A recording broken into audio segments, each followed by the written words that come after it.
Hello guys, welcome to our channel. तो कैसे हैं आप लोग? अमर है की होंगे। अपने चैनल पे न्यू स्टोरी को सपोर्ट जरूर करिए दोस्तों। चलिए शुरू करते हैं आगे की स्टोरी को बिना देरी किए। चौबंद साजिश का पता लगना। कहीं घने जंगल के बीच एक झोपड़ी में 24 से 25 साल के लड़का और लड़की को बांध कर रखा हुआ था। वह दिनों बहुत बुरी तरह से जख्मी थे। उनकी हालत देखकर लग रहा था कि वह अपनी जिंदगी की आखिरी सांस ले रहे हो। तभी झोपड़ी का दरवाजा खुलता है और बाहर से चार परछाई अंदर आती है। उसमें एक लड़का और दूसरी लड़की थी जो करीब करीब 25 से 26 साल के लग रहे थे। लड़की ने बहुत ही सुंदर और होंड ड्रेस पहनी हुई थी और लड़के ने नीट एंड क्लीन सूट पहना हुआ था। और एक 55 साल का आदमी और 50 साल की औरत भी अंदर आती है। उनके अंदर आने की आहट से उन दिनों बंधे हुए लड़का और लड़की ने अपना सिर ऊपर उठाकर देखा तो अंदर आती चांद की रोशनी में उनका चेहरा हल्का हल्का दिखने लगा। बहुत बुरी हालत होने के बावजूद भी चांद की रोशनी में दोनों के चेहरे चमक रहे थे। दोनों का रंग दूध सा गोरा था। वही लड़के आंखें समंदर सी नीली थी और लड़की की आंखें रात के अंधेरे सी काली थी। अंदर आती परछाई को देख दोनों के चेहरे के भाव सख्त हो गए। उनके चेहरे के भाव को देख अंदर आते लड़के ने वहां बंधे हुए लड़के के पेट में लात मारी, जिसकी वजह से उस लड़के के मुंह से खून निकलने लगा। तभी पास बंधी लड़की के मुंह से एक चीख निकल भाई। ये दोनों कोई और नहीं बल्कि रुद्राक्ष और रेवा थे। उसकी चीख सुनकर वहां खड़े लोग हंसने लगे। उनकी हंसी सुनकर उस लड़की ने गुस्से में कहा, हमने आपको अपना सब कुछ माना और अपने हमें धोखा दिया। रेवा की बात सुनकर अंदर आई लड़की ने कहा, अरे रेवा दी, आप गुस्सा मत करना कीजिए, क्योंकि गुस्से में आप बिल्कुल भी अच्छी नहीं लगती। और वैसे भी इसमें आप लोगों की ही गलती है जो आपने हम पर भरोसा किया। और जो लोग आपसे सच्चे दिल से प्यार करते थे उन्हें खुद से दूर कर दिया। सब कुछ आप दोनों की गलती की वजह से हुआ है और इल्जाम हम पर लगा रहे हैं। This is not fair. उद्धरण चिन्ह। उस लड़की की बात सुनकर रुद्राक्ष और रेवा की मुट्ठी कस गई। ये देख उस 55 साल के आदमी ने अपने चेहरे पर एक कमीनी स्माइल लाकर कहा, मैं अपने छोटे भाई के लाडले बच्चों को इस तरह नहीं देख सकता। उसलिए मैं तुम दोनों को आजाद कर देना चाहता हूं, हमेशा हमेशा के लिए। ये सुनकर दोनों भाई बहन के चेहरे पर कोई भी भाव नहीं दिखाई दिया। बल्कि रुद्राक्ष ने पूछा, आपने ऐसा क्यों किया बड़े पापा? वो 55 साल के शख्स कोई और नहीं बल्कि रुद्राक्ष और रेवा के बड़े पापा महेंद्र रावत थे। उनके साथ उनकी पत्नी वैशाली रावत, बेटा आकाश रावत और बेटी रूपाली रावत थी। ये सुनकर महेंद्र रावत हंसते हुए कहता है, क्योंकि मैं अपने बेटे को रावत खानदान का उत्तराधिकारी बनाना चाहता था और तुम्हारे रहते ये नामुमकिन था। इसकी प्लानिंग मैंने कई साल पहले ही शुरू कर दी थी और जब तुम दोनों पैदा हुए तभी मैंने तुम दोनों को किडनैप करवा दिया था। वैशाली रावत, हमने तो उन किडनैपर्स से कहा था कि वो तुम दोनों को जान से मार डाले, पर पता नहीं क्यों उन्होंने तुम्हें उस आश्रम में छोड़ दिया और तुम दोनों इतने सालों तक बच गए। आकाश रावत, वैसे छोटे तुम दोनों को ना घर वापस नहीं आना चाहिए था, ना तुम दोनों घर वापस आते और ना तुम दोनों की ये हालत होती। तुम्हारे बगैर में ही इस खानदान का इकलौता वारिस होता और ये सारा बिजनेस मुझे आसानी से मिल जाता। उद्धरण चिन्ह। रूपाली रावत, पर तुम दोनों ने वापस आकर सब कुछ खराब कर दिया और देखो ना, तुम दोनों की ही वजह से वो छोटी सी प्यारी सी तुम्हारे पापा और सौतेले माँ की बेटी, वो मासूम सी बच्ची को भी मरना पड़ रहा है। आकाश रावत, वैसे बताना तो नहीं चाहता था लेकिन फिर भी बता देता हूँ। उस दिन सीढ़ियों से गिरकर तो उसे ज्यादा चोट नहीं आई थी, वो तो हमने डॉक्टरों को पैसे देकर उसे कोमा में जाने का इंजेक्शन दिया था और तुम दोनों को मारने के बाद हम उसे भी तुम्हारे पास भेज देंगे। उद्धरण चिन्ह। ये सुनकर रुद्राक्ष उन्हें मारने के लिए उठा पर उन्हें मार नहीं पाया और नीचे गिर गया। ये देखकर महेंद्र रावत बोले, अरे बेटा ये क्या कर रहे हो, ऐसा मत करो, हमें पता है कि तुम दोनों को बहुत गुस्सा आ रहा है, पर तुम दोनों कुछ भी नहीं कर सकते हैं। वो क्या है ना कि जब से तुम दोनों यहाँ वापस आए हो हमने तुम दोनों को खास तरह का ड्रग देना शुरू कर दिया था, जिसके चलते तुम दोनों का शरीर और दिमाग अब बहुत कमजोर हो चुका है। उसलिए तो तुम दोनों हमारी हर चाल में फंसते चले गए। उद्धरण चिन्ह। वैशाली रावत, आप क्यों बकवास बातों पर समय बर्बाद कर रहे हैं? जल्दी से दिनों को खत्म कर यहाँ से निकलते हैं यहाँ से। और वैसे भी आज हमारे बेटे को रावत खानदान का उत्तराधिकारी घोषित करने वाले हैं, हमें देर हो जाएगी। उद्धरण चिन्ह। रूपाली रावत, हाँ पापा जल्दी से चलते हैं ना। उद्धरण चिन्ह। महेंद्र रावत, हाँ हाँ चलते हैं, पर जाने से पहले इन्हें इनकी बर्बादी की असली वजह तो बता दूं। उद्धरण चिन्ह। वैशाली रावत, हाँ हाँ बता दीजिए, आखिरकार हक बनता है इनका सच जानने का। उद्धरण चिन्ह। चटूक मौत और पुनर्जन्म। अब तक। वैशाली रावत, आप क्यों बकवास बातों पर समय बर्बाद कर रहे हैं? जल्दी से दिनों को खत्म कर यहाँ से निकलते हैं यहाँ से। और वैसे भी आज हमारे बेटे को रावत खानदान का उत्तराधिकारी घोषित करने वाले हैं।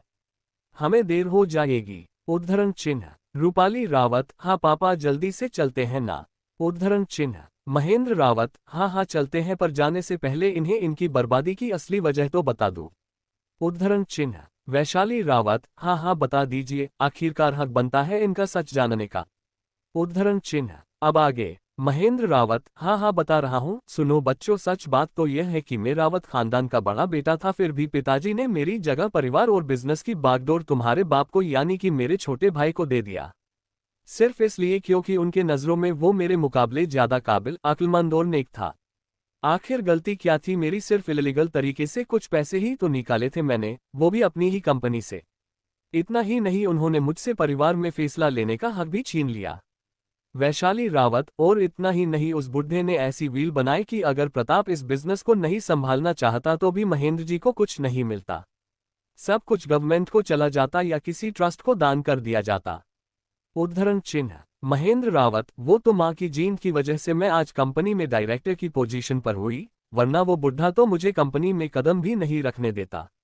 पर अब कोई भी अड़चन नहीं है, क्योंकि हमने उसे भी ऊपर पहुंचा दिया है।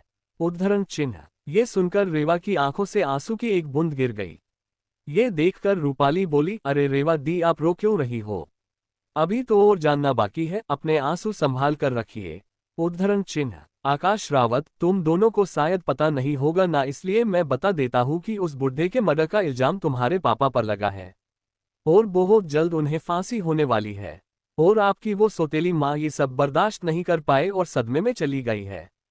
वैसे चिंता मत करना, हम उसे भी तुम्हारे पास ही भेजने वाले हैं। उद्धरण चिन्ह। इतना कहकर वो सब हंसने लगे और उस झोपड़ी के ऊपर पेट्रोल डालने लगे। पूरी झोपड़ी पे पेट्रोल छिड़क कर उन्होंने रुद्राक्ष और रेवा को देखा और महेंद्र रावत ने कहा, बाय बाय मेरे प्यारे भतीजे और भतीजी। ऊपर पहुंचकर अपने दादाजी को मेरा नमस्कार करना और कहना कि उन्होंने जो 25 साल पहले फैसला किया था उसकी कीमत आज तुम दोनों को नहीं सॉरी तुम तीनों को, यानी तुम दोनों और तुम्हारी वह छोटी सी मासूम सी प्यारी बहन मही को चुकानी पड़ी है, अपनी जान देकर। उद्धरण चिन्ह। इतना कहकर उसने माचिस जलाए और झोपड़ी में आग लगाकर वहां से चले गए। आग झोपड़ी में फैलते देख रेवा ने कहा, भाई ये सब हमारी गलती की वजह से हुआ है। हमने इन लोगों पर भरोसा करके हमारे अपनों को बहुत दर्द दिया है। उद्धरण चिन्ह। रुद्राक्ष, हमने हमेशा पापा को गलत समझा। उद्धरण चिन्ह। रेवा, माँ और मही से हमेशा नफरत करते रहे, जबकि वो तो हमसे बस प्यार की उम्मीद रखते थे। उद्धरण चिन्ह। रुद्राक्ष, शायद इसीलिए महादेव हमें इतनी दर्दनाक मौत दे रहे हैं। और सच कहूं तो मुझे लगता है कि हम इसी के लायक हैं।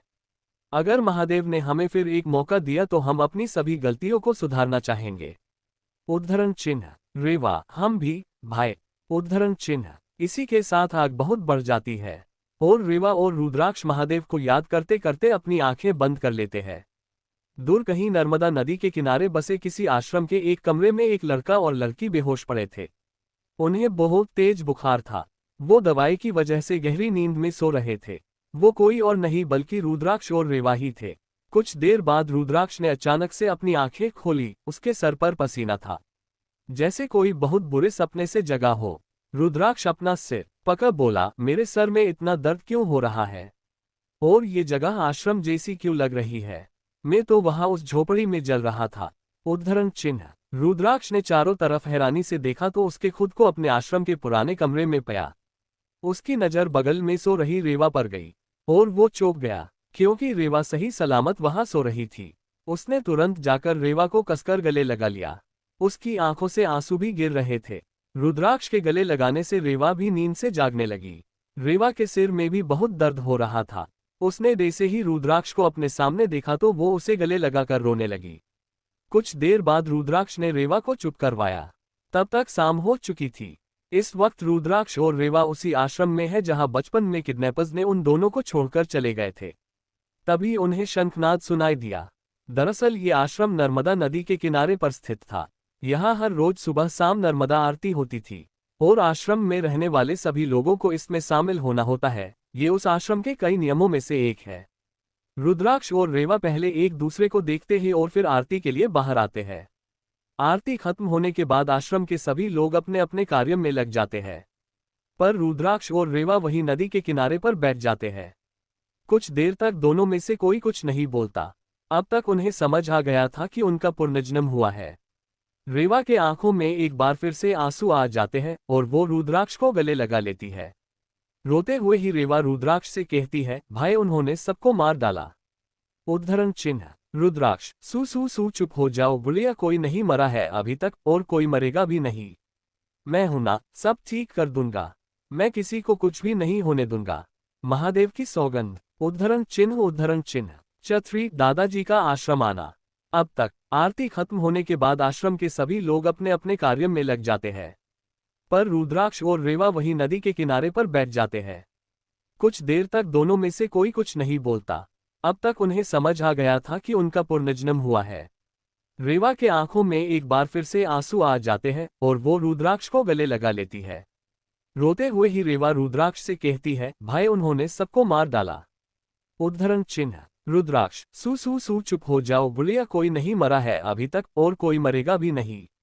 मैं हूं ना, सब ठीक कर दूंगा। मैं किसी को कुछ भी नहीं होने दूंगा। महादेव की सौगंध। उद्धरण चिन्ह उद्धरण चिन्ह। अब आगे। रुद्राक्ष ने रेवा को चुप करवाया और उसका चेहरा अपने दोनों हाथों में लेकर कहा, मेरी आंखों में देखो गुड़िया। रेवा भी अब रोना बंद कर चुकी थी। उसने अपने बड़े भाई की आंखों में देखो तो उसे उसकी आंखों में एक अलग ही जुनून दिख रहा था। रुद्राक्ष, ये वक्त रोने का नहीं है गुड़िया, ये वक्त तो खुद को स्ट्रोंग बनाने का है। अब तक उन्हें हमारे बारे में पता चल गया होगा। वो कल सुबह तक यहाँ पहुँचते ही होंगे हमें ले जाने के लिए। उद्धरण चिन्ह। रेवा, पर इस बार हम वहां जाकर उनके बहकावे में नहीं आएंगे। वो लोग हमें बर्बाद करना चाहते हैं ना, तो फिर इस बार हम उन्हें बताएंगे कि बर्बाद करना किसे कहते हैं। उद्धरण चिन्ह। रुद्राक्ष और रेवा दोनों नदी की तरफ मुड़कर बहते पानी को देखकर, रुद्राक्ष, इस बार हम खेल खेलेंगे और वो हमारे मोहरे होंगे। उन सबको बहुत शौक है ना मुखौटे पहनने का, हम उनके चेहरे से एक एक कर सारे मुखौट हटाएंगे। उद्धरण चिन्ह। रेवा, इस बार हम पूरी तैयारी के साथ जाएंगे। उन्होंने जितना हमारे परिवार को तड़पाया है हम उन्हें उससे 10 गुना ज्यादा लौटाएंगे। उद्धरण चिन्ह। रुद्राक्ष और रेवा एक साथ कहते हैं, इंतजार करो हमारे दुश्मनों, बहुत जल्द आ रहे हैं हम अपनी और अपनों की मौत का बदला लेने। इस बार तुम्हारी हर चाल को हम नाकाम करेंगे। तुम लोगों ने हमारे परिवार को बहुत रुलाया है ना, लेकिन इस बार हम तुम्हें खून के आंसू रुलाएंगे। उद्धरण चिन्ह। रुद्राक्ष और रेवा चेहरे को भावहीन कर एक साथ कहते हैं, महादेव की सौगंध। उद्धरण चिन्ह। इतना कहकर वो दोनों एक साथ मुड़कर आश्रम के अंदर सोने के लिए चले गए। अगली सुबह जैसा उन्होंने सोचा था बिल्कुल वैसे ही मां नर्मदा आरती के बाद जैसे ही वो आश्रम में गए वहां एक गाड़ियों का काफिला नजर आया। वो समझ गए कि वो लोग आ चुके हैं। जैसे ही वो सबके साथ आश्रम के अंदर पहुंचे वैसे ही उन्हें एक बूढ़ा व्यक्ति नजर आया। उन्होंने इस वक्त बहुत ही सुंदर और महंगा कुर्ता पजामा पहन रखा था। उनके झुर्रियों वाले चेहरे पर एक अलग ही खुशी झलक रही थी। जी हाँ, वो बूढ़े व्यक्ति कोई और नहीं रुद्राक्ष और रेवा के दादाजी राजेंद्र रावत थे। राजेंद्र जी अपनी आंखों में आंसू लिए उन दोनों को देखने लगे और कुछ भी कहे बिना बस उनको गले लगा लिया। वो दोनों भी उन्हें गले लगाना चाहते थे पर इस वक्त वो उनसे अनजान थे, इसलिए उन्होंने अपनी भावनाओं को काबू में कर लिया और वैसे ही खड़े रहे। आसपास के लोग उन्हें रुद्राक्ष और रेवा को गले लगाता देख हैरानी से देखने लगे। तभी पीछे से आश्रम के मुख्य गुरुजी की आवाज सबके कानों में पड़ी। उन्होंने सबको अपने अपने काम पर जाने के लिए कहा, तो सब वहां से जाने लगे। गुरुजी के आदेश से और लोगों की हलचल से राजेंद्र जी होश में आए और उनसे अलग हुए। आश्रम के मुख्य गुरुजी उनके सामने आए। गुरुजी के चेहरे पर एक अलग ही तेज था जो उनके सख्त स्वभाव में हर कोई नहीं देख सकता था, पर राजेंद्र जी अपनी पूरी जिंदगी जी चुके थे इसलिए उन्होंने ये तेज पल भर में पहचान लिया। राजेंद्र जी ने गुरुजी को प्रणाम किया। गुरुजी ने भी उनका स्वागत कर सम्मान से उन्हें आश्रम में आने के लिए कहा। कुछ देर बाद गुरुजी और राजेंद्र जी आश्रम के एक कमरे में बैठकर बातें कर रहे थे। राजेंद्र जी ने गुरुजी को बताया कि कैसे रुद्राक्ष और रेवा का जन्म होने के कुछ वक्त बाद उन दोनों का किडनैप हो गया था और उन्होंने दोनों बच्चों को कहाँ नहीं ढूंढा। राजेंद्र जी ने गुरुजी को यह भी बताया कि रुद्राक्ष और रेवा के बातें में उन्हें कैसे पता चला। फ्लैशबैक। राजेंद्र जी के आश्रम आने से एक हफ्ते पहले आश्रम में एक उत्सव मनाया गया था। उस उत्सव में छुट्टियां मनाने आए स्टूडेंट का एक ग्रुप भी पहुंच जाता है। वे लोग घूमते घूमते आश्रम में पहुंच जाते हैं और उत्सव के बारे में जानकर वही कुछ दिन रुकने का फैसला करते हैं। उस ग्रुप में अर्थ मल्होत्रा नाम का लड़का भी होता है।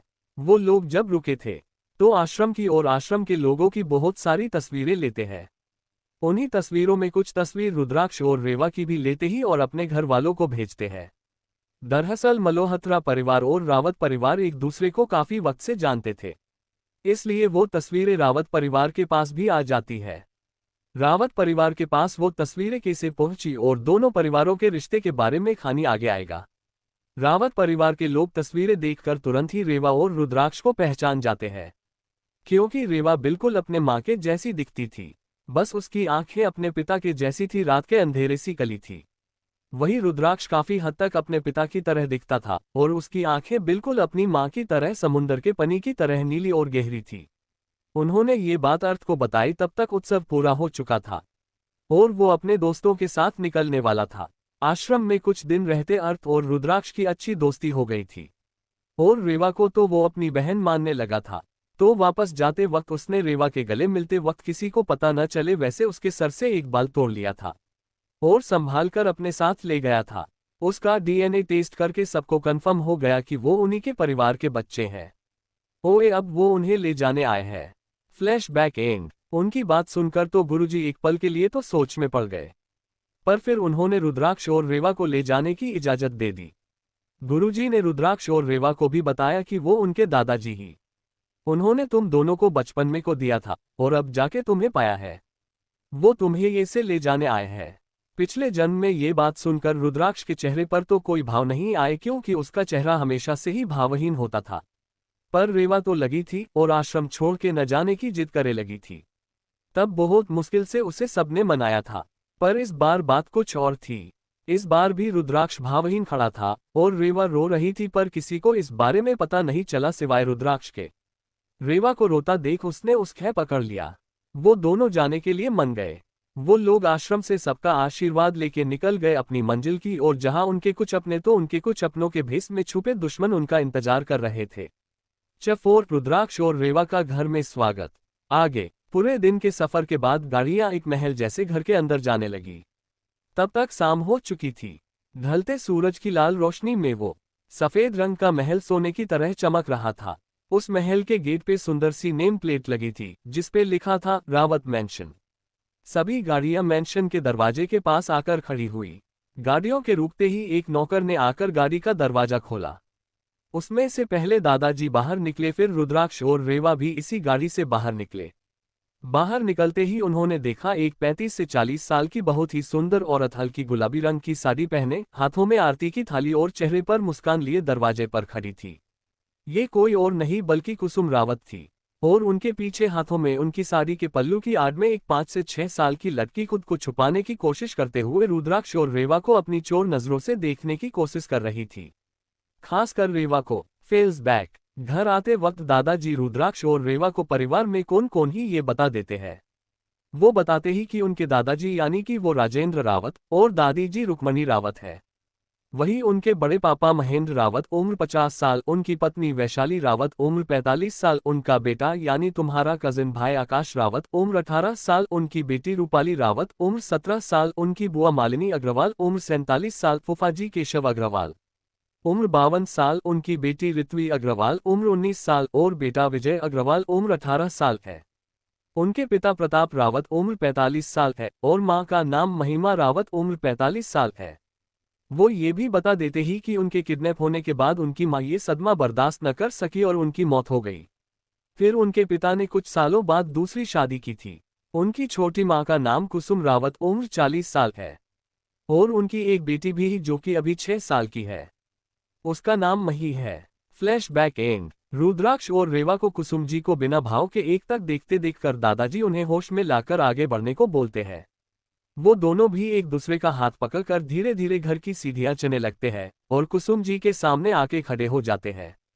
वो जान कुसुम जी के पीछे देखते हैं तो उन्हें कुछ और जाने पहचाने चेहरे दिखाते हैं, पर उन्हें देखकर भी उनके चेहरे पे कोई भाव नहीं दिखाते। वो दो बस भावहीन चेहरे के साथ सबको देखे जा रहे थे। उन्हें ऐसे सब को देखता देख दादाजी ने गला साफ करते हुए उन्हें कहा, ये कुसुम है, तुम्हारी माँ।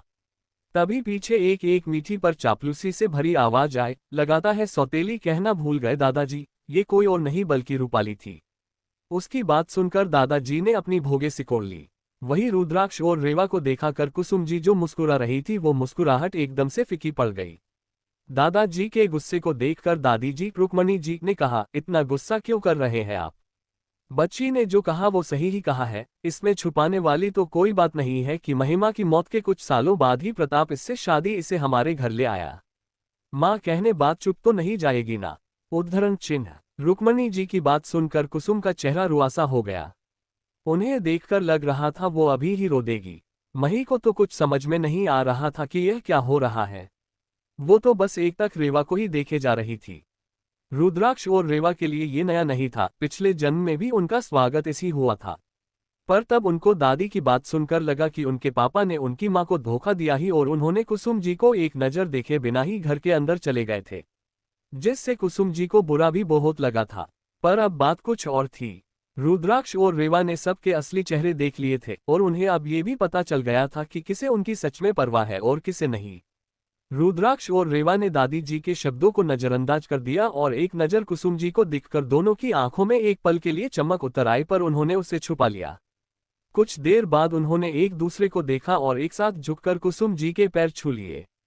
ये देख सब हैरान रह गए, क्योंकि रूपाली ने सोचा था सौतेली माँ वाली बात से उन्हें बुरा लगेगा और वो लोग कुसुम को नहीं अपनाएंगे। असल में उसकी ये ट्रिक पिछले जन्म में काम आ भी गई थी। रुद्राक्ष और रेवा से इस रिएक्शन की उम्मीद किसी ने नहीं की थी, खुद कुसुम जी ने भी नहीं। कुछ देर बाद जब कुसुम जी ने होश संभाला तब भी वो दोनों उनके पैरों में ही झुके हुए थे। कुसुम जी ने तुरंत अपना एक हाथ दिनों के सर पे बारी बारी से फिराया और उन्हें खड़ा होने के लिए कहा। अब तक कुसुम जी के आंखों रुके आंसू बहना शुरू हो चुके थे, पर ये दुख के नहीं बल्कि खुशी के आंसू थे। वो तो बस अपनी अंशु भरी नजरों से रुद्राक्ष और रेवा को देखे जा रही थी। उनका रिएक्शन देख रुद्राक्ष ने चेहरे पर एक प्यारी सी मुस्कान लाकर उनके हाथों में पकड़ी थाली की तरफ इशारा करते हुए कहा, क्या ये हमारे लिए है माँ? उद्धरण चिन्ह। उसकी मधुर आवाज सुन कुसुम जी होश में आए और अपना सर हाँ में हिलाने लगी। उनके मुंह से आवाज ही नहीं निकल रही थी। उन्होंने जल्दी से रुद्राक्ष और रेवा के माथे पे तिलक किया और उन दोनों की आरती उतारने लगी। आरती उतारने के बाद कुसुम जी ने उनके माथे पर कुछ गुलाब की पंखुड़ियों को फेंका और अपने हाथों में पकड़ी पूंजा की थाली पास खड़ी एक सर्वेंट के हाथ में देकर अपने दोनों हाथों ने रुद्राक्ष और रेवा का एक एक हाथ पकड़कर उन दोनों को एक साथ घर में ले आए। इन सभी के बीच रेवा की नजरें मही पर जाती है, जिसने ने कुसुम जी का पल्लू एक बार के लिए भी नहीं छोड़ा था और एक तक रेवा को देखे जा रही थी। रेवा ने थोड़ा मुड़कर उसे देखा। तभी दादाजी ने आगे आते हुए कहा, ये तुम्हारी छोटी बहन ही मही। उद्धरण चिन्ह। ये सुनते ही रेवा मही के सामने जाके उसके घुटनों पर बैठ गई और मही के एक गाल पर प्यारी सी किस कर लेती है। ये देखकर दादाजी और कुसुम जी के तो लिए का ठिकाना ही नहीं रहता। और हमारी मही तो सातवें आसमान पर पहुंच जाती है। वो तो खिलखिला के हंसते हुए रेवा के गले लगकर बोली, ये पारी माँ आ गई, अब मही को किसी से डरने की जरूरत नहीं है। ये सुन रुद्राक्ष और रेवा उसे आश्चर्य से देखने लगते हैं। चफाइव परिवार से मुलाकात और दादी जी से लड़ाई। आगे मही की बात सुनकर वहां कुछ लोगों के चेहरे के रंग उठ जाते हैं।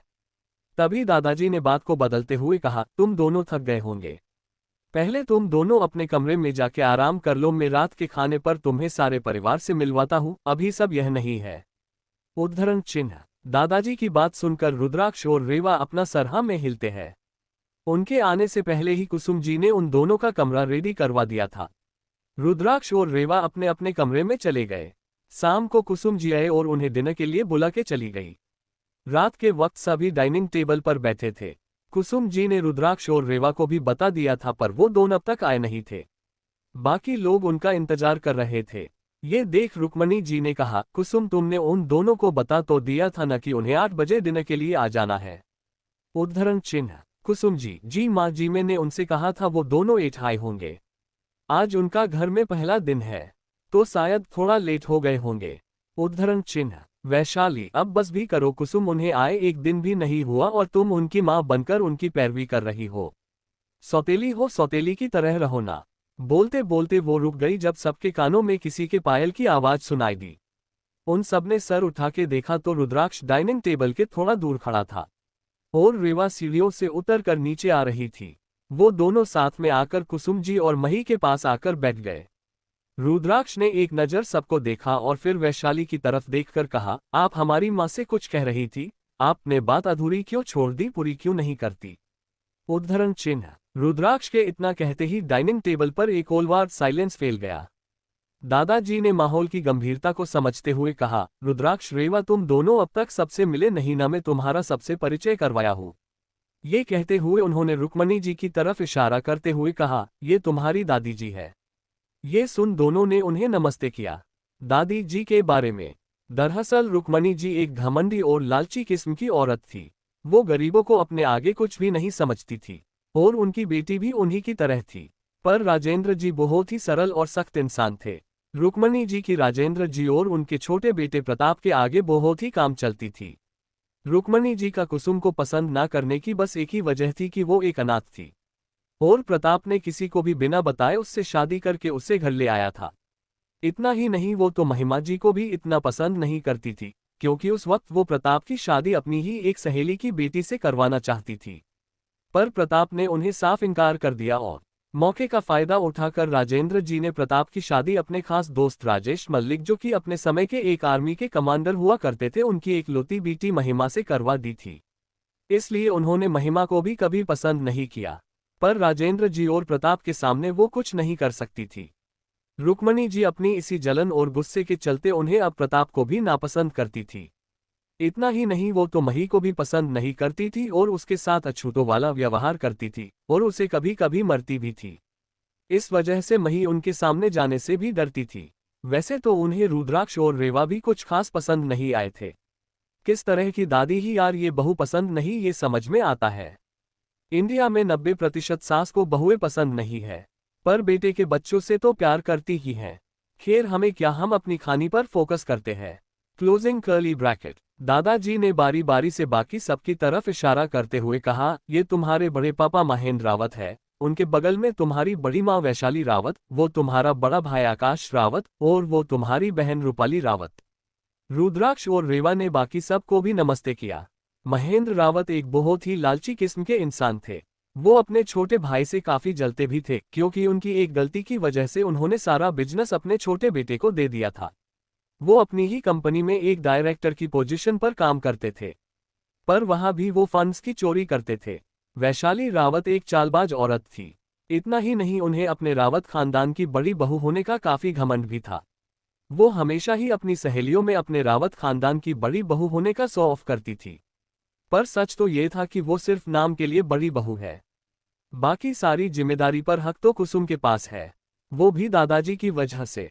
घर में वैशाली की एक भी नहीं चलती ही, पर वो रुक्मणी जी की सहेली की बेटी भी थी, इसलिए रुक्मणी जी उसे हमेशा से कुसुम और महिमा से ऊपर रखती थी और कुसुम को हमेशा अनाथ होने का और अपने बेटे को प्यार के जल में फंसाने का तना मरती थी। रूपाली भी अपनी माँ की तरह ही थी और आकाश तो खुद को रावत इंडस्ट्रीज का वारिस बताता था खुद को, क्योंकि वो उस परिवार में एक लौटा बेटा था। वैसे वो भी अपने माँ बाप से कुछ कम बुरा नहीं था। Closing curly bracket. दादाजी, इनके अलावा तुम्हारी एक बुआ भी है, को इस वक्त अपने ससुराल के है। उद्धरण चिन्ह। रुद्राक्ष और रेवा बस अपना सर हिला रहे थे। दादाजी, तुम्हारे पापा इस वक्त कंपनी के काम से अभी बाहर गए हैं, उन्हें अभी तुम्हारे आने के बारे में पता नहीं है।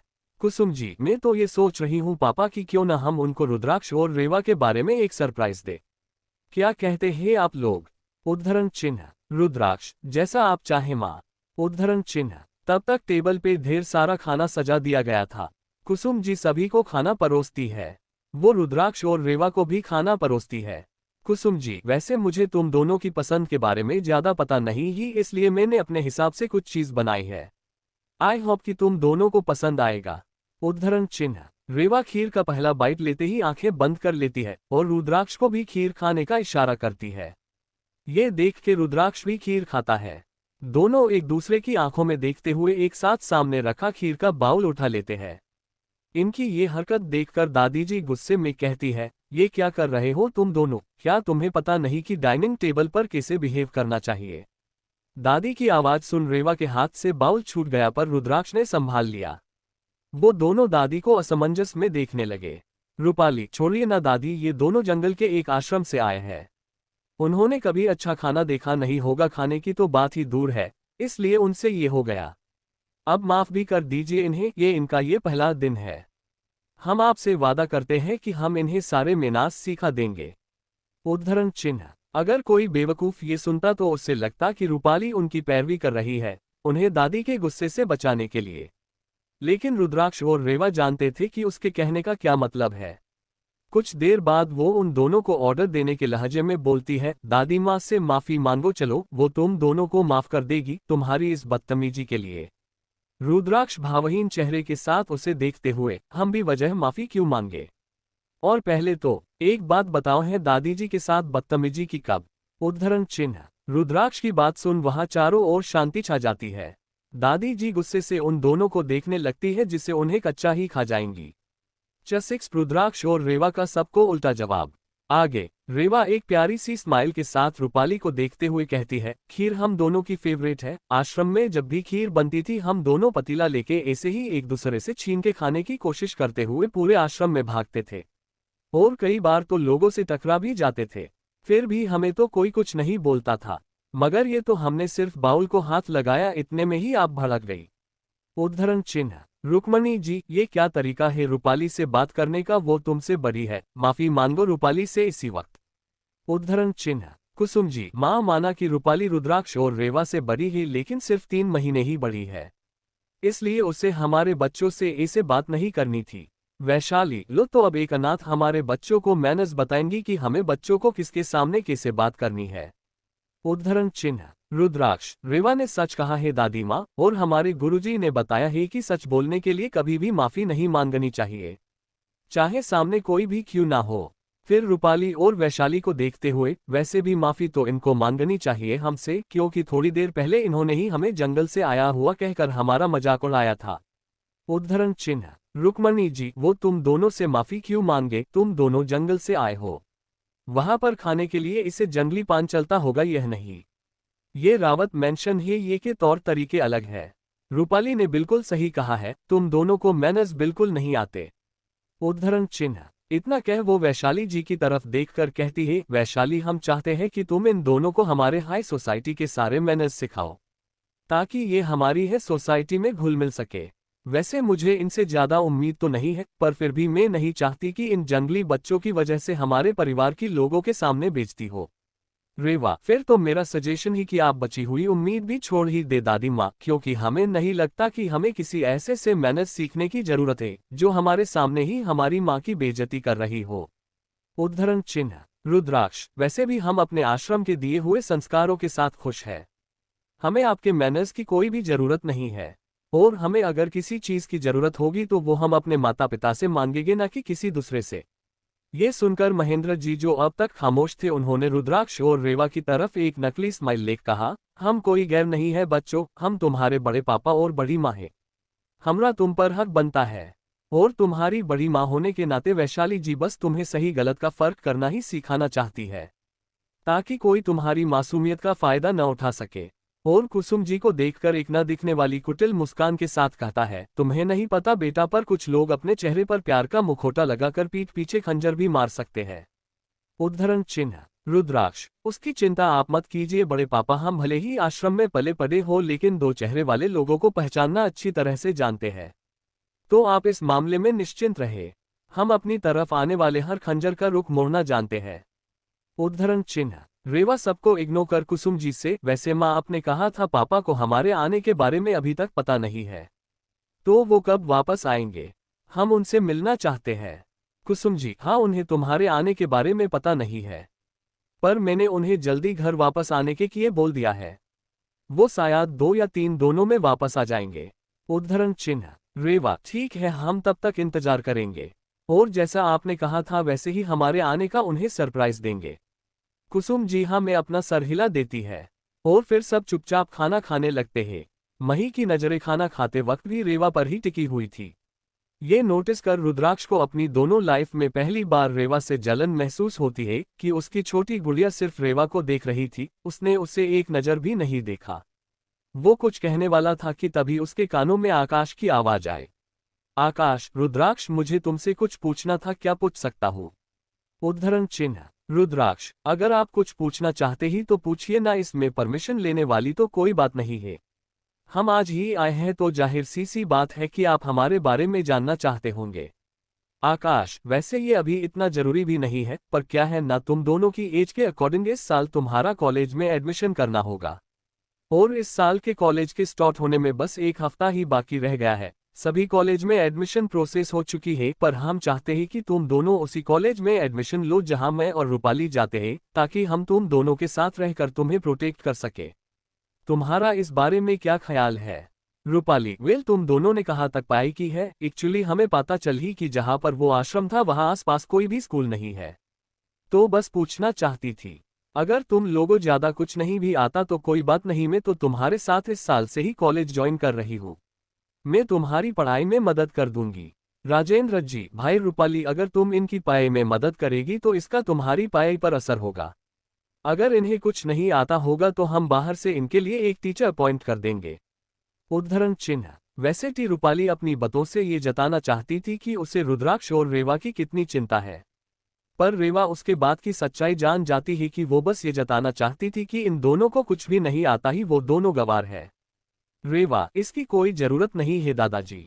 माना कि उस जगह पर कोई स्कूल नहीं था, मगर वहां आसपास के बच्चों के लिए हमारे गुरुजी ने आश्रम में ही एक छोटे से स्कूल का निर्माण किया था, तो हमने वहीं पर थोड़ी बहुत पढ़ाई की हुई है।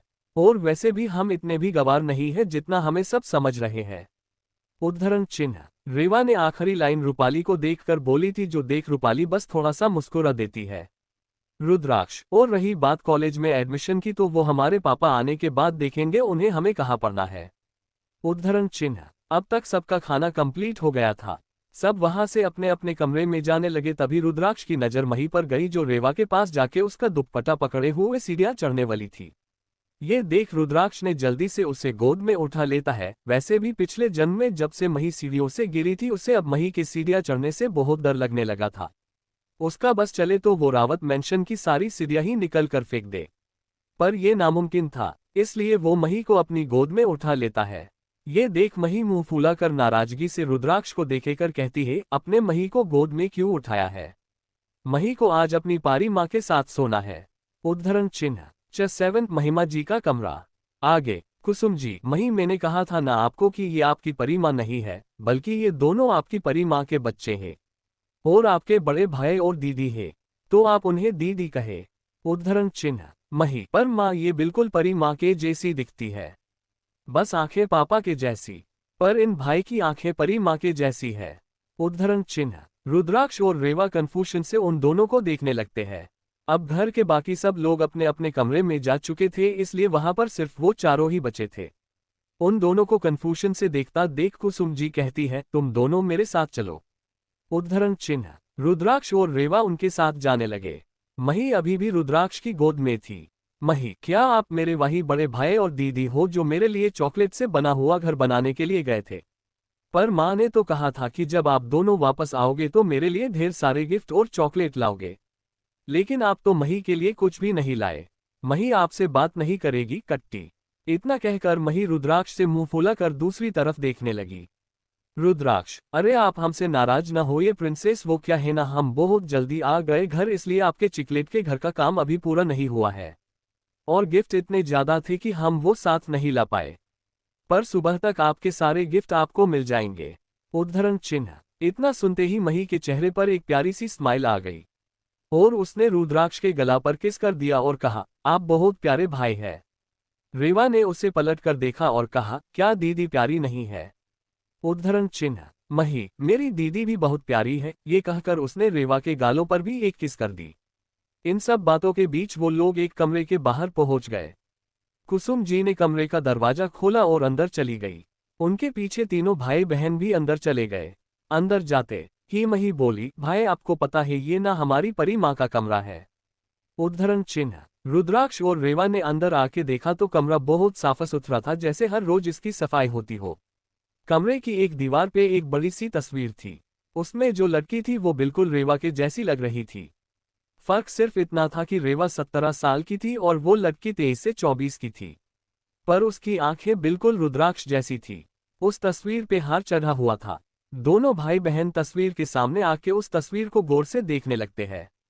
पीछे से कुसुम जी, ये महिमा दीदी की तस्वीर है। रेवा और रुद्राक्ष उनकी तरफ देखने लगते हैं। कुसुम जी, तुम्हारे पापा को यकीन था कि एक न एक दिन तुम दोनों जरूर मिल जाओगे, इसलिए उन्होंने महिमा दीदी की सारी यादें और चीजें तुम दोनों के लिए संभाल के रखी है, ताकि तुम दोनों जब आओ तो तुम्हें ये ना लगे कि यह तुम्हारी मां नहीं है। उद्धरण चिन्ह। रुद्राक्ष और रेवा थोड़े से भावुक हो जाते हैं ये सोचकर कि काश उन्होंने पिछले जन्म में बेवकूफों की तरह दूसरों पर भरोसा न किया होता और एक बार अपने पापा से खुद बात की होती। दरअसल पिछले जन्म में वो दोनों ने कभी इस कमरे को दिखा ही नहीं था, क्योंकि वो कभी इस फ्लो पर आए ही नहीं थे। और इस बात का फायदा उठाकर आकाश और रूपाली ने उनके मन में ये बात बिठा दी थी कि कुसुम जी उनकी मां को पसंद नहीं करती है, और इस वजह से प्रताप जी ने उनकी मां की सारी चीजें बाहर फिकवा दी थी।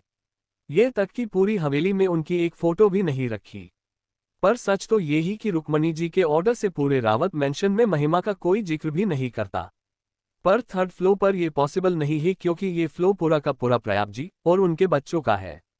परिवार का कोई भी सदस्य यह नहीं आ सकता। रेवा कुसुम जी से, माँ क्या हम आज रात इस कमरे में रुक सकते हैं? उद्धरण चिन्ह। कुसुम जी, इसके लिए तुम्हें मेरी इजाजत की कोई जरूरत नहीं है, इस कमरे पर सबसे ज्यादा हक सिर्फ तुम दोनों का है। अच्छा अब दो जाओ और हाँ सुबह 8 बजे नाश्ते के लिए नीचे पहुंच जाना, वरना तुम्हारी दादीमाँ को नया टॉपिक मिल जाएगा तुम्हें सुनने के लिए। ये कहकर वो रुद्राक्ष की गोद से मही को लेने जाती है। पर मही रुद्राक्ष के गले में हाथ डालकर उससे चिपक कर कहती है, नहीं मही को आज दीदी और भाई के साथ सोना है। रेवा, माँ आप मही को हमारे साथ ही सोने दीजिए ना।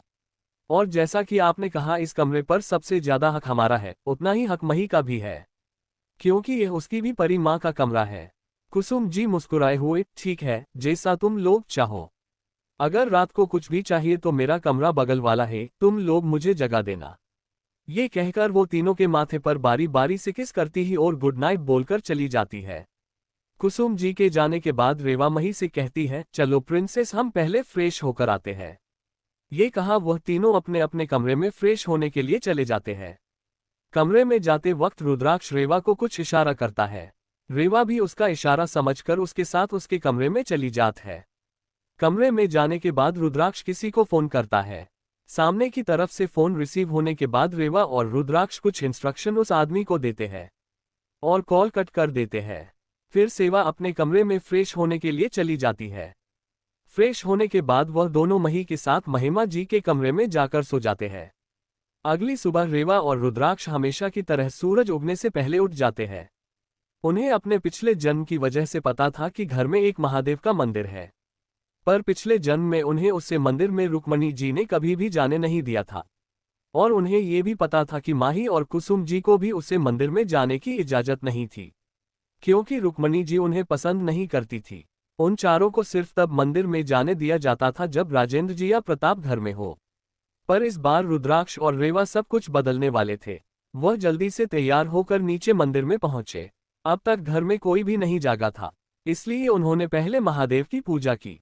उसी वक्त रावत मेंशन के बाहर कुछ गाड़ियां आकर रुकी और उसमें से 45 से 50 साल का व्यक्ति बाहर आया और मेंशन के अंदर जाने लगा। जैसे ही वह लिविंग रूम में पहुंचा उसके कानों में एक मीठी सी आवाज सुनाई दी और उसके कदम वहीं पर रुक गए।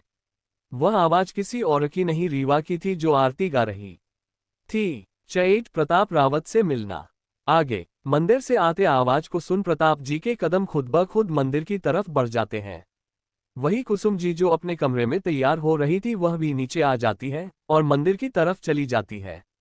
वही घर में साफ सफाई करने के लिए कुछ नौकर आ चुके होते हैं। वह भी आरती सुनकर मंदिर की तरफ जाने लगते हैं। रेवा, ओम जय शिव ओंकारा स्वामी जय शिव ओंकारा। ब्रह्मा विष्णु सदाशिव अर्धांगी धारा। ओम जय शिव ओंकारा। एकानन चतुरानन पंचानन राजे। हसानन गरुड़ासन वृश्वाहन साजे। ओम जय शिव ओंकारा। 2 भुज 4 चतुर्भुज 10 भुज अति सोहे। त्रिगुण रूप निरखता त्रिभुवन जन मोहे। ओम जय शिव ओंकारा। अक्षमाला बनमाला रुंडमाला धारी। चंदन मृगमद सोहे भाले शशिधारी। ओम जय शिव ओंकारा। श्वेतांबर पीतांबर बाघंबर अंगे। संकादिक गरुणादिक भूतादिक संगे। उद्धरण चिन्ह उद्धरण चिन्ह। आरती खत्म होने के बाद रुद्राक्ष और रेवा पीछे पलटकर देखते हैं। उन्हें उनके पीछे कुसुम जी और प्रताप हाथ जोड़ खड़े मिलते हैं। उनके पीछे कुछ सर्वेंट भी खड़े होते हैं। वही जब प्रताप जी रेवा को देखते हैं तो उनकी आंखों में न जाने क्यों आंसू आ जाते हैं। कुसुम जी प्रताप जी को देखकर एक बार के लिए तो चौंक जाती है, पर फिर उनकी आंखों में आंसू देख वह उनके कंधे पर हाथ रखकर प्रताप जी के कानों में कहती है, रुद्राक्ष और रेवा।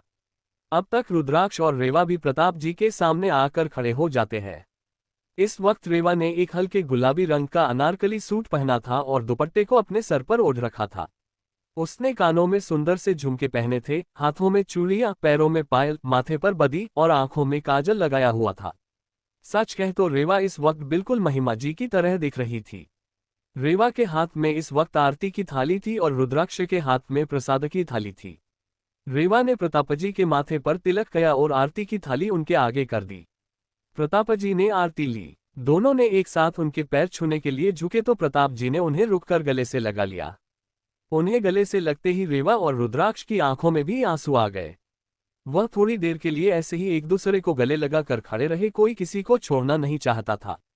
थोड़ी देर बाद रुद्राक्ष और रेवा प्रतापजी से अलग हुए। रुद्राक्ष ने उन्हें प्रसाद दिया और कहा, पापा आप फ्रेश होकर आ जाइए, तब तक हम बाकी सबको भी आरती और प्रसाद दे देते हैं। उद्धरण चिन्ह। प्रतापजी के मुंह से तो कोई शब्द ही नहीं निकल रहे थे, उन्होंने बस अपना सर हमें हिला दिया और वही साइड में कोने में चले गए। वहीं रेवा सबको बारी बारी से आरती देने लगे। तभी उन्हें बाहर से एक कर्कश आवाज सुनाई दी, यह क्या हो रहा है यहाँ? उद्धरण चिन्ह। यह आवाज रुक्मणी जी की थी। रुक्मणी जी के पीछे सभी घरवाले भी थे। रुक्मणी जी रेवा और रुद्राक्ष को मंदिर में देखकर कहा, तुम लोग यहाँ क्या कर रहे हो? तभी उनका ध्यान वहां खड़ी कुसुम जी पर जाता है और गुस्से में कहती है, किससे पूछकर तुमने मंदिर में कदम रखा? मैंने मना किया था ना कि तुम मंदिर में तभी आओगी जब मैं इजाजत दूं। और इस वक्त प्रताप भी यहाँ नहीं है तो तुमने अंदर आने की हिम्मत कैसे की? रुक्मणी जी की नजर अब तक प्रताप जी पर नहीं पड़ी थी, इसलिए उन्होंने रुद्राक्ष और रीवा की तरफ गुस्से से देखकर कहा, और तुम दोनों अपने कान खोलकर सुन लो, ये तुम्हारे उसे जंगल के आश्रम का मंदिर नहीं है जहां तुम जाकर पूजा कर लो। ये रावत मेंशन है। इस मंदिर में पूजा करने की इजाजत सिर्फ परिवार के सदस्यों को है। तुम दोनों मंदिर में बस तभी आ सकते हो जब तुम्हारे पिता इस घर में हो, और वह भी सिर्फ दूर से भगवान को देखकर हाथ जोड़ सकते हो, पास जाकर पूजा करने की हिम्मत मत करना। फिर वह रेवा के पास आकर उसके हाथ से आरती की थाली लेकर जमीन पर फेंक देती है और नौकरों से कहती है, मेरा मुंह क्या देख रहे हो सब? इस लड़की ने मंदिर में पूजा कर इसे अपवित्र कर दिया है। पूरे मंदिर को गंगाजल से पवित्र करो और मंदिर के सारे पूजा के पात्र को निकाल कर फेंक दो और नए ले आओ। फिर वह रेवा और रुद्राक्ष को देखकर कहती है, तुम दोनों ने मंदिर में आने की गलती की, इसलिए तुम दोनों को 2 दिनों तक खाना नहीं मिलेगा और तुम दोनों अपने कमरे से बाहर नहीं आओगे। बाद में वो सभी सर्वेंट्स को ऑर्डर देते हुए कहती है, इन दोनों को ले जाकर उनके कमरे में बंद कर दो। उद्धरण चिन्ह। वह इतना कह ही रही थी कि तभी उनकी नजर कोने में खड़े प्रताप पर पड़ी और वह एकदम से चुप हो गई।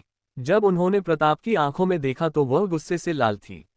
रुक्मणी जी एक बार के लिए तो डर गई, फिर उन्होंने खुद को संभलते हुए कहा, अरे प्रताप बेटा तुम कब आए? तुम तो 2-3 दिन बाद आने वाले थे ना। इसके आगे रुक्मणी जी कुछ नहीं बोल पाए। प्रताप जी, हाँ मैं तो 2 दिन बाद आने पर अच्छा हुआ कि जल्दी आ गया।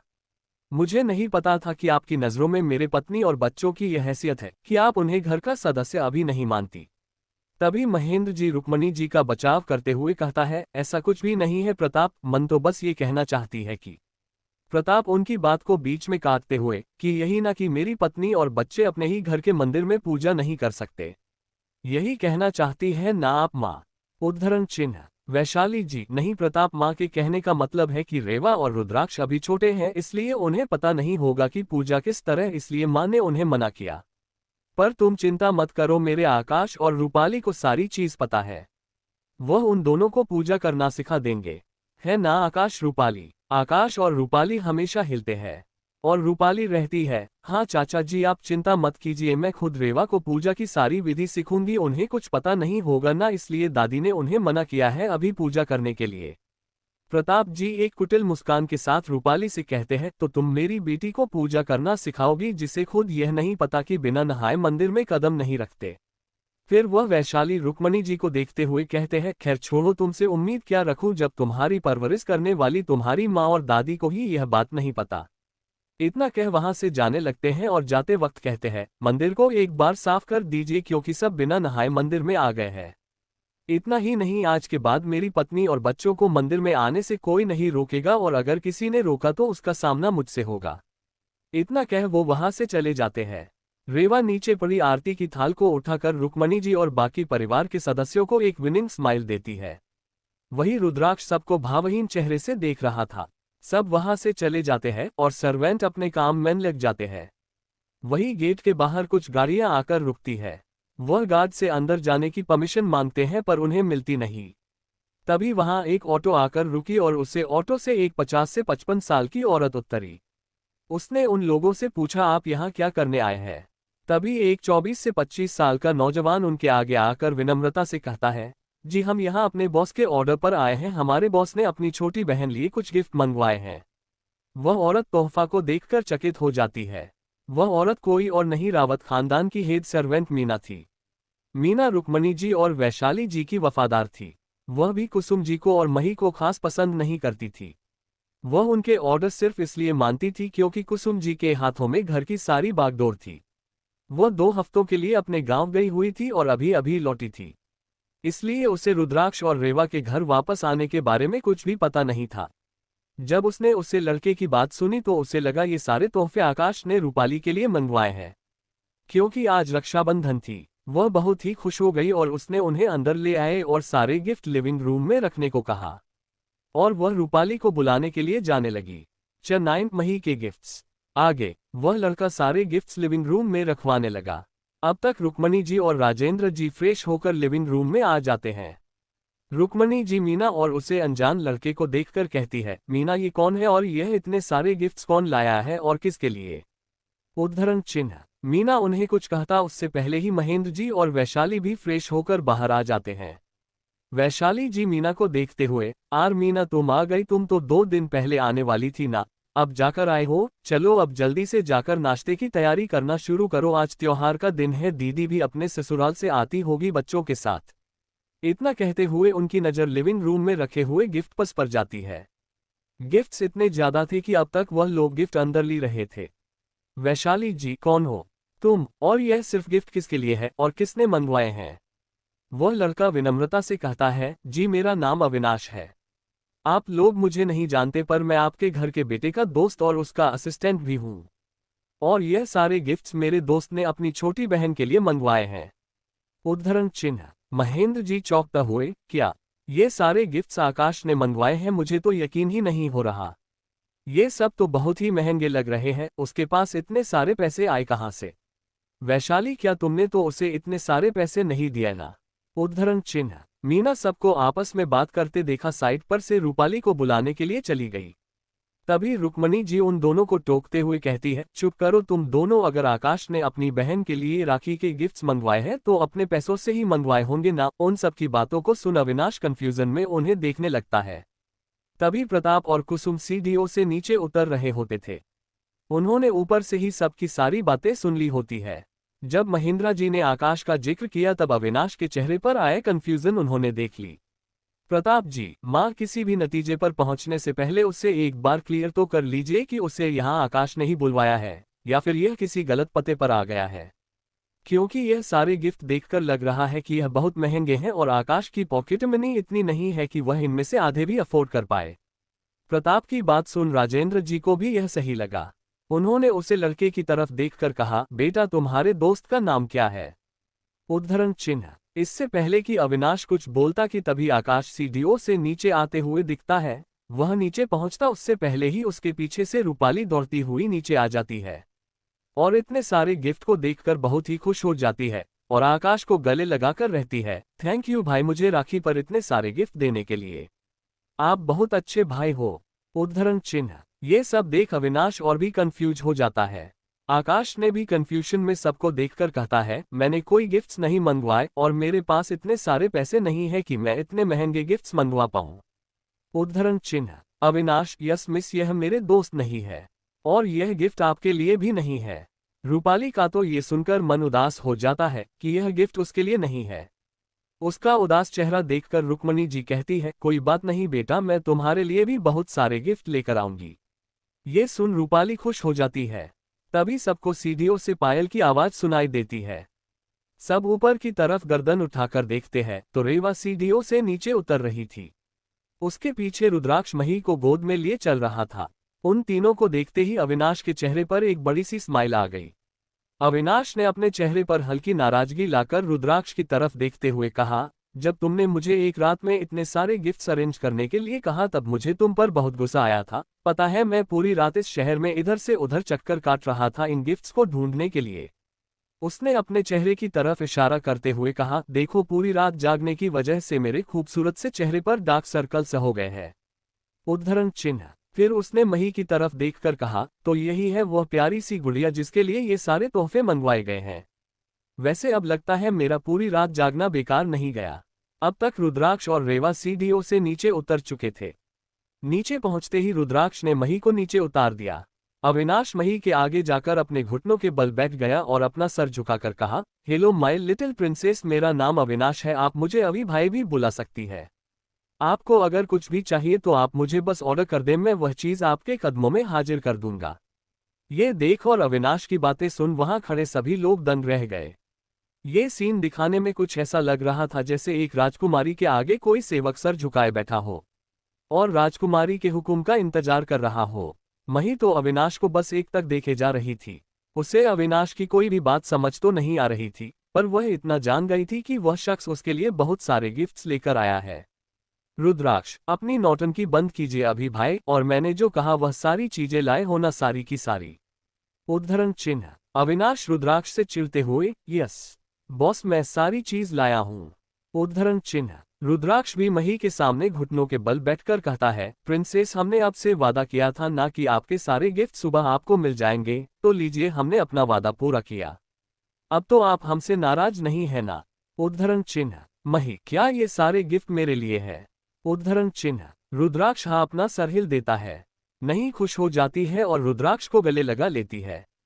तभी अविनाश कहता है, प्रिंसेस ये सारे गिफ्ट्स हमने अरेंज किए हैं, इन्होंने तो बस ऑर्डर दे दिया था, तो थोड़ा सा थैंक यू हमें भी तो मिलना चाहिए ना।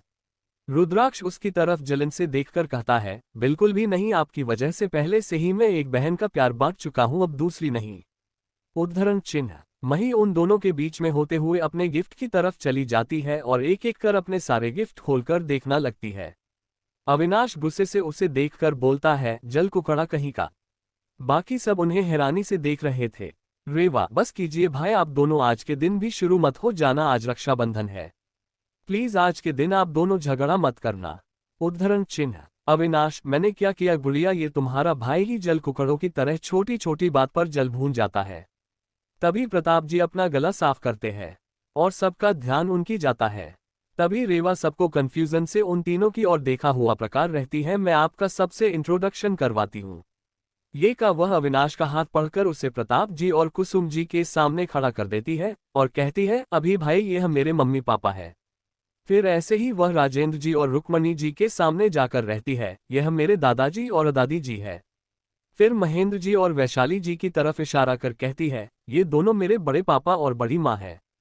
फिर आकाश और रूपाली की तरफ इशारा करके कहती है, यह आकाश भाई और रूपाली दीदी है। और वह सबको रहती है, ये हमारे अवी भाई है, यह इस वक्त भाई की कंपनी के सीईओ है। अविनाश सबको हेलो कहता है। वह ये सब बात कर ही रहे थे कि तभी किचन से एक नौकर जाकर सबको बताता है कि नाश्ता लग चुका है। राजेंद्र जी अविनाश की तरफ देखकर कहते हैं, बेटा तुम भी चलो, सबके साथ नाश्ता कर लो। उद्धरण चिन्ह। अविनाश, माफ कीजिए दादाजी, पर पहले हम राखी बंधेंगे, उसके बाद ही कुछ खाएंगे। ये सुन प्रताप जी कहते हैं, थोड़ी देर के लिए रुक जाते हैं, पिताजी मालिनी का फोन आया था कल, उसने कहा था वह जल्दी आ जाएगी, इसलिए मैं अभी रात की फ्लाइट लेकर सुबह जल्दी घर वापस आ गया। फिर वह रेवा और रूपाली की तरफ देखकर कहते हैं, तुम दोनों जाकर राखी की तैयारी कर लो, हम पहले त्योहार मनाएंगे, उसके बाद ही सब मिलकर नाश्ता करेंगे। सेवा और रूपाली उनकी बात सुनकर मंदिर में चली जाती है पूजा की थाल सजने। तभी उन्हें दरवाजे के पास से आवाज सुनाई देती है, इतने सारे गिफ्ट्स कौन लेकर आया है। सब उसे आवाज की तरफ देखते हैं तो वहां पर एक 47 से 48 साल की औरत हाथों में पूजा की थाली लेकर खड़ी दिखती है। उनके पीछे एक 19 से 20 साल की लड़की और एक 17 या 18 साल का लड़का भी होता है। वो सब आंखें पड़े हाल में रखे गिफ्ट्स को देख रहे थे। चटैन रक्षाबंधन, अब तक आपने पढ़ा, उसके बाद ही कुछ खाएंगे। ये सुन प्रतापजी कहते हैं, थोड़ी देर के लिए रुक जाते हैं पिताजी, मालिनी का फोन आया था कल, उसने कहा था वह जल्दी आ जाएगी, इसलिए मैं अभी रात की फ्लाइट लेकर सुबह जल्दी घर वापस आ गया। फिर वह रेवा और रूपाली की तरफ देखकर कहते हैं, तुम दोनों जाकर राखी की तैयारी कर लो, हम पहले त्योहार मनाएंगे उसके बाद ही सब मिलकर नाश्ता करेंगे। रेवा और रूपाली उनकी बात सुनकर मंदिर में चली जाती है पूजा की थाल सजने।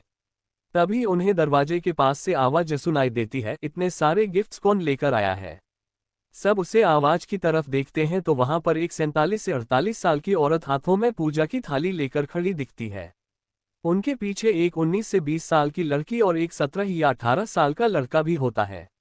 वो सब आंखें पड़े हाल में रखे गिफ्ट्स को देख रहे थे। अब आगे दरवाजे पर खड़ी औरत कोई और नहीं मालिनी अग्रवाल थी। मालिनी रुक्मणी जी और राजेंद्र जी की बेटी थी और रुद्राक्ष और रेवा की बुआ थी। उनके साथ उनके पीछे उनकी बेटी ऋत्वी अग्रवाल उम्र 19 साल और बेटा विजय अग्रवाल उम्र 18 साल खड़ा था। मालिनी जी का स्वभाव भी अपनी मां की तरह ही था। उनकी शादी भी बहुत अमीर परिवार में हुई थी, पर वह परिवार रावत खानदान के जितना अमीर नहीं था। वही उनके बच्चे भी उन्हें की तरह बहुत ही घमंडी और बिगड़ेल थे। ऋत्वी और आकाश इस साल कॉलेज के सेकंड ईयर में जाने वाले थे। वही रूपाली और विजय इस साल रेवा और रुद्राक्ष के साथ कॉलेज के फर्स्ट ईयर में ज्वाइन करने वाले थे। वह लोग गिफ्ट्स को देखते हुए रावत मेंशन के अंदर आते हैं।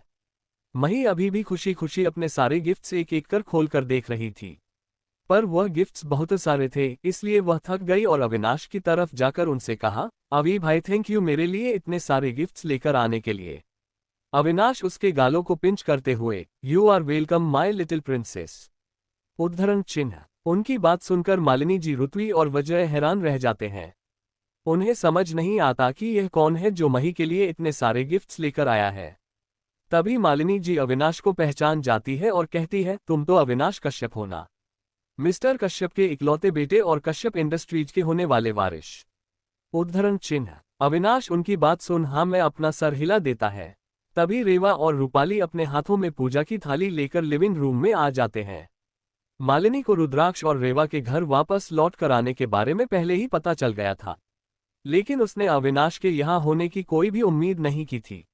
ये देख राजेंद्र जी बोलते हैं, मालिनी यह रुद्राक्षस और रेवा है, तुम्हारे छोटे भाई प्रताप के बच्चे, और यह अविनाश है रुद्राक्ष का दोस्त है। और बच्चों ये तुम्हारी बुआ जी है मालिनी अग्रवाल और उनके पीछे उनकी की बेटी ऋत्वी और बेटा विजय है। चलो अब हम सब पहले त्योहार मान लेते हैं, बाकी की बातें हम आराम से करेंगे। ये सुन सभी लोग लिविंग रूम में रखे सोफों पर बैठ जाते हैं। राजेंद्र जी और रुक्मणी जी बीच में रखे सोफे पर एक साथ बैठते हैं। वही एक सोफे पर महेंद्र जी और वैशाली जी बैठी है। वही उसके बगल वाले सोफे पर प्रताप जी और कुसुम जी बैठते हैं। वही आकाश और विजय एक सोफे पर जाकर बैठ जाते हैं और अविनाश और रुद्राक्ष एक साथ बैठते हैं। वही मालिनी जी, ऋत्वी, रूपाली, रेवा और मही सबके बीच में खड़ी हो जाती है। सबसे पहले मालिनी की आगे आता है और वह पहले महेंद्र जी को और बाद में प्रताप की बारी बारी से आरती उतारती है, फिर उन्हें राखी बंधती है। वो दोनों उन्हें एक एक बॉक्स देते हैं, जिन्हें मालिनी जी मुस्कुराते हुए ले लेती है। फिर रुक्मणी जी ऋत्वी से कहती है, ऋत्वी तुम सबसे बड़ी हो इसलिए पहले तुम आकर अपने भाइयों को राखी बांध दो। वैसे तो रुक्मणी की रूपाली को रीवा से ज्यादा ही मानती है, पर ऋत्वी जितना नहीं।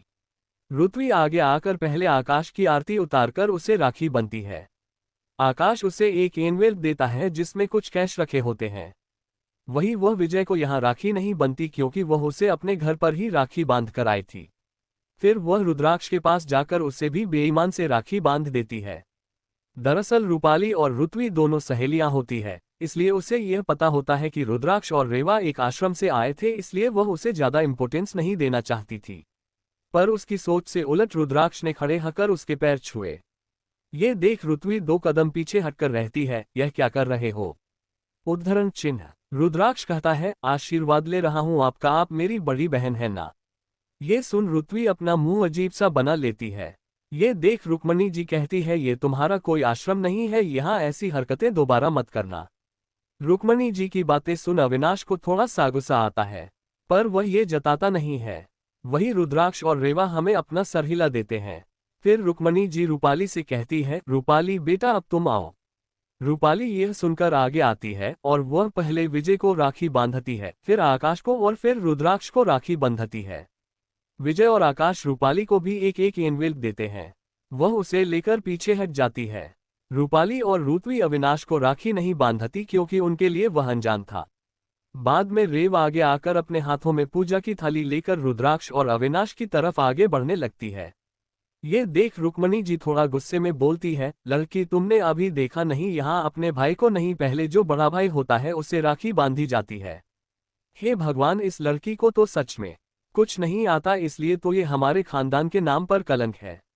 उद्धरण चिन्ह। ये सुन अविनाश के हाथों की मुट्ठियां और ज्यादा कस जाती है और उसकी आंखों में खून उतर आता है, पर वह किसी तरह अपने आप को काबू में कर लेता है।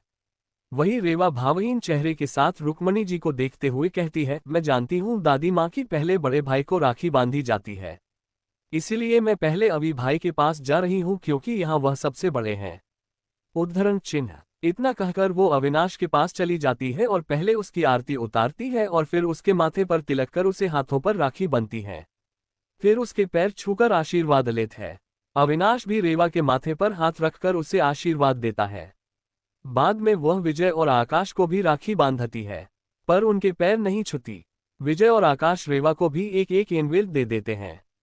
फिर वह रुद्राक्ष के पास आकर उसकी आरती उतरती है, माथे पर तिलक कर उसे भी राखी बंधती है और रुद्राक्ष के पैर छूकर आशीर्वाद लेती है। ये देख रुक्मणी जी रेवा से कहती है, तुमने अपने भाई के तो पैर छुए लेकिन आकाश और विजय के पैर क्यों नहीं छुए? रेवा उनकी तरफ देखकर कहती है, क्या दादी माँ अब कितना कंफ्यूज करती है। अभी थोड़ी देर पहले ही जब भाई ने रुतवी दीदी के पैर छुए थे तो आपने उन्हें मना किया था कि वह ऐसा न करे और आप मुझे पर ना छूने के लिए डांट रही है। ये तो गलत बात है। रेवा के जवाब को सुन रुक्मणी जी को कुछ बोलते नहीं बना था तो वह बस चुप हो गई। उन्हें चुप होता देख रीवा ने कुछ नहीं कहा और मही की तरफ अपने हाथ में पकड़ी पूजा की थाली आगे कर दी। ये देखकर मही ने उसे कहा, क्या मैं भी राखी बांध सकती हूँ दीदी? उद्धरण चिन्ह। रेवा, हाँ बिल्कुल, आज के दिन आप अपने हर भाई को राखी बांधनी चाहिए, आपने ऐसा क्यों पूछा? उद्धरण चिन्ह। मही, वह क्या है ना दीदी, हर साल आकाश भाई और विजय भाई सिर्फ रूपाली दीदी और रुतवी दीदी से ही राखी बंधवाते हैं, वह मुझे राखी नहीं बंधवाते। उद्धरण चिन्ह। अविनाश, तो क्या हुआ प्रिंसेस, आज से आप हमें और अपनी रुद्राक्ष भाई को तो राखी बांध सकती है ना? चलिए हमें जल्दी से राखी बंधन, फिर हम आपको एक प्यारा सा तोहफा देंगे। ये सुन मही खुश हो जाती है और रेवा के हाथ से पूजा की थाल लेकर पहले अविनाश की आरती उतारती है, फिर उसे तिलक करती है और उसे राखी बंधकर उसके पर छूती है। अविनाश भी उसके सर हाथ रख उसे आशीर्वाद देता है। वह बिल्कुल ऐसे ही रुद्राक्ष को भी राखी बंधती है। मही इस वक्त बहुत ही खुश लग रही थी।